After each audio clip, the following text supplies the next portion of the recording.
ये व्लॉग चालू करने के पहले I want to let you know कि मैं वापस कश्मीर जा रही हूँ, but this time to enjoy the snowy winters.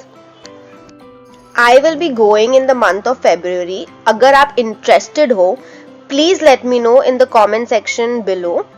इस टाइम मैं कोलैबोरेट कर रही हूँ with exploring Kashmir tours and treks, और जो कोई भी ये ट्रिप प्लान कर रहा है will get a discount of 25% through them.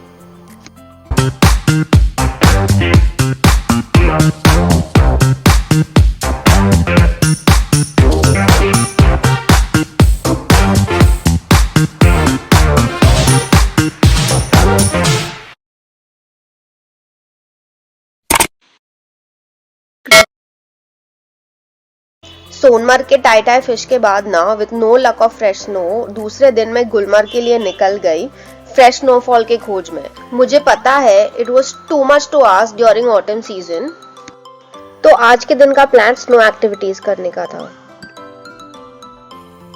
Finally after the long Q मैं गंडोला में बैठी। जब आप गंडोला में बैठते हो it is divided into phase 1 और phase 2। This is actually phase 1 जहाँ पे कुछ स्नो नहीं था। But on the way, I also found a lot of shepherd houses. अगर आप गंडोला राइड के लिए जा रहे हो तो प्लीज मेक श्योर कि आप जल्दी जाइए, क्योंकि गंडोला राइड के लिए बहुत बड़ी लाइन लगती है और वो टोटल वेस्ट ऑफ टाइम लगता है। It actually tests your patience. So this is phase 1 right now. Phase 2 is the highest phase. As the ride progressed, थोड़ा थोड़ा स्नो दिखने लगा and that really made me happy. ये गुलमर्ग का gondola ride पूरे Asia का लार्जेस्ट और highest cable car project है और वर्ल्ड का सेकंड लार्जेस्ट और second highest cable car project है। गंडोला राइड सबसे बड़ा अट्रैक्शन है गुलमर्ग का, और इसे एक्सपीरियंस नहीं किया तो गुलमर्ग का दर्शन इज लाइक टोटली इनकम्प्लीट। ये जो गंडोला का प्रोजेक्ट है वो एक जॉइंट वेंचर है between Jammu and Kashmir government और फ्रेंच फर्म पोमोगाल स्की के साथ।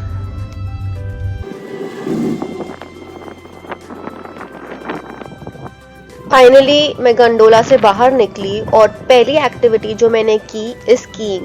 मैडम इधर लेफ्ट साइड वो जो ब्लैक जैकेट में स्की वाले को इतने टाइटली पकड़ा हुआ है, that is me only. I was really scared. Left side डरो मत। महराज बैकग्राउंड में चिल्ला रहे थे डरो मत, but can you see the खाई? उस पार खाई थी। How do you not expect me to get scared? The funny part about this video is कि बाहर से ऐसे लग रहा है that I am very happy, I am enjoying, but reality में मैं उधर अड़क गई थी। मुझे उठने को डर लग रहा था क्योंकि right in front of me slope था। मैं पूरी तरह से डरी हुई हूँ और मुझे फिसलने का डर है।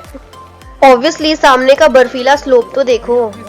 दूसरी एक्टिविटी जो मैंने की है that is sledge ride and that is an activity which I enjoyed the most. Hello everyone, so we are at Gulmarg और हमारे साथ है महाराजा।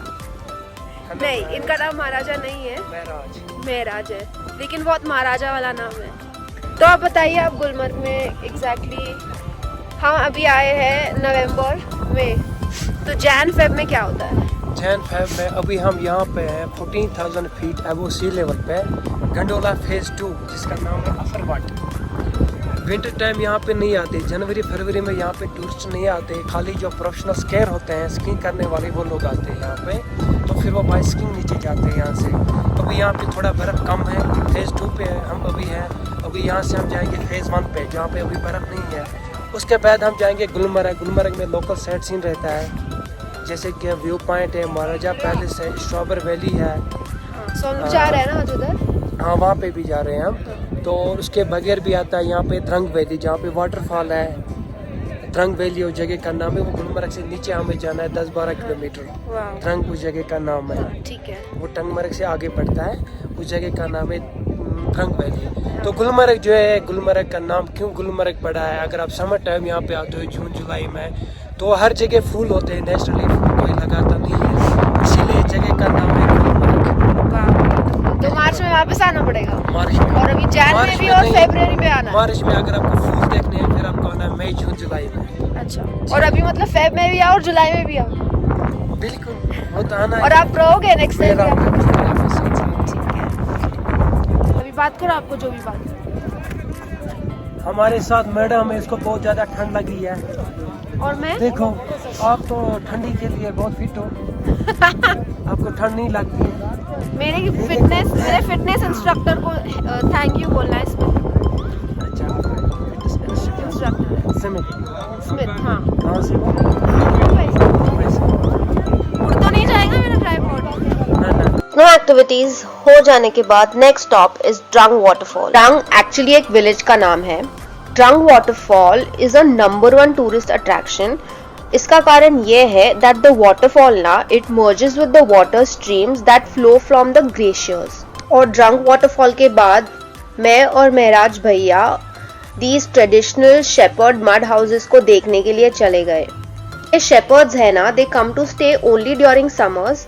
अपने भेड़ बकरियां चराने के लिए आते हैं और विंटर्स के time they reside around the main city. फिर अगली सुबह बिफोर हेडिंग टू पहलगाम मुझे सेंट मैरीज चर्च जाना था। Saint Mary's church is actually a very rare sight to come across in Gulmarg.